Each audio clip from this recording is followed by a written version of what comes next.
যদি তুমি ভেবে থাকো ইউটিউবে আমার সব, ইউটিউবার হব, টাকা কামাবো, তাহলে বলে রাখি তোমার ধারণা একদমই ভুল।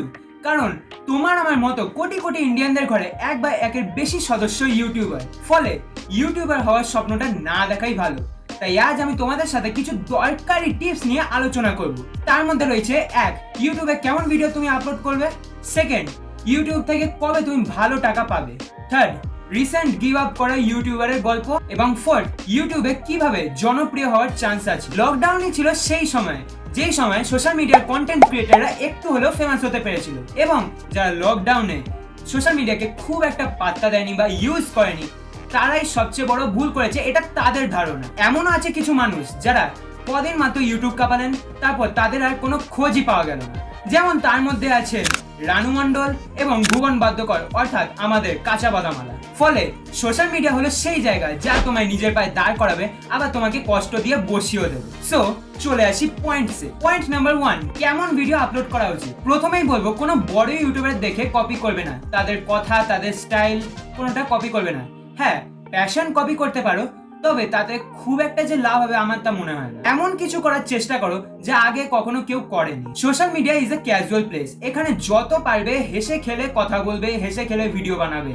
কেউ গম্ভীর ভাবে বা ওই গা হাত পা ছেড়ে দিয়ে ভিডিও বানাবে না। কেউ কেঁদে ফেলবে না ভিডিও বানাতে গিয়ে, বা সিরিয়াস থাকবে অল টাইম, এবং কি বলবো যে একেবারে সব লাইন ভুলে গেলাম, এরকম করলে তোমার কিন্তু ভিউজ আসবে না, বেশি 10-এরও বেশি ভিউজ আসবে না। রিলস ভিডিও ছাড়লে, অর্থাৎ ওই নাচা গানার ভিডিও ছাড়লে কিন্তু সেই ভিডিওর ক্যামেরা কোয়ালিটি খুব ভালো হতে হবে। মাস্ক পরে কেউ ভিডিও বানাবে না। ভিডিওতে কেউ নেশা বা ধূমপান করবে না।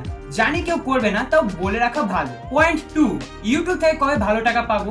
এই পয়েন্টটা নিয়ে যদি কেউ আলোচনা করে থাকে, তাহলে সে 1K সাবস্ক্রাইবার্স আলা YouTuber. But as a low quality YouTuber আমি নির্দ্বিধায় এই বিষয়ে আলোচনা করতে পারি। ভালো টাকা তখনই আসবে যখন তোমার চ্যানেলে 1M বা 1 মিলিয়ন সাবস্ক্রাইবার্স, অর্থাৎ 1 লাখ সাবস্ক্রাইবার্স হবে। যদি আজও 100টাই করতে পারলাম না, 1 মিলিয়ন তো দূরের কথা।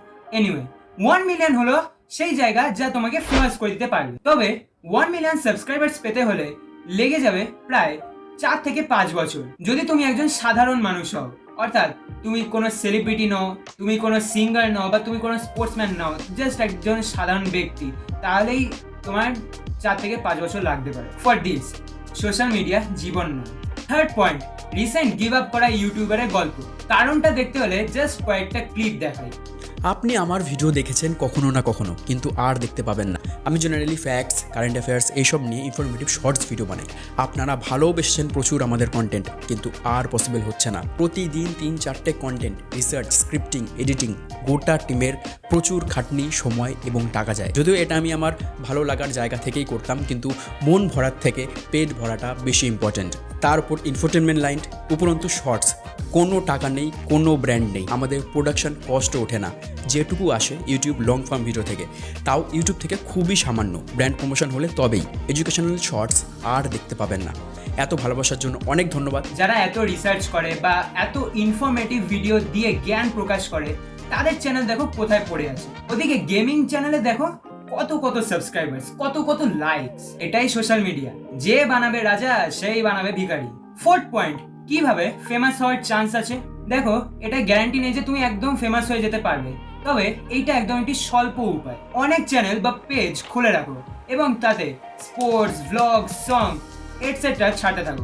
পাগলের মতো লাগলেও যদি তুমি চাও লোকে তোমায় চিনুক, তাহলে এটাই একমাত্র উপায়। তবে বলে রাখি, এই সবের থেকে কিন্তু একটা দিক থেকে তুমি ফেমাস হতে পারবে। ব্যাপারটা সহজ ভাবলেও 7 দিন করে দেখো, 8 দিনের দিন তুমি বলবে এত কিছু করার সময় কোথায়, টাইম পাচ্ছি না। সত্যি কথা বলতে আমিও কিন্তু সেম জিনিসটা করি, কিন্তু কখন, কোথায়, কিভাবে টাইম দিই সেটা সিক্রেট। যেহেতু এই চ্যানেলে বেশি ভিউজ, লাইকস আসে, তার জন্য আমি এইখানেই বেশি টাইমটা দিই। অ্যাজ আ ইউটিউবের মতো প্ল্যাটফর্মে দাঁড়িয়ে আমি বলছি, টাকা পাবো কি পাবো না তা জানি না, তবে মানুষের ভালোবাসা পেতে এবং কিছু জ্ঞান শেয়ার করতে আমার এই পরিশ্রম। আমার মতে ইউটিউবকে সাইড জব হিসেবে রাখা উচিত, যেখানে তুমি তোমার প্যাশন শো করতে পারবে, আর পেটের খিদে মেটানোর জন্য কিছু প্রফেশনাল জব করো। ভিডিওতে যদি কিছু ভুল বা ত্রুটি থেকে থাকে, তাহলে দয়া করে ক্ষমা করে দেবেন। আর যদি ভিডিও ভালো থেকে থাকে, তাহলে লাইক অ্যান্ড শেয়ার করে দেবেন, আর সাবস্ক্রাইবটা করতে কিন্তু ভুলবেন না।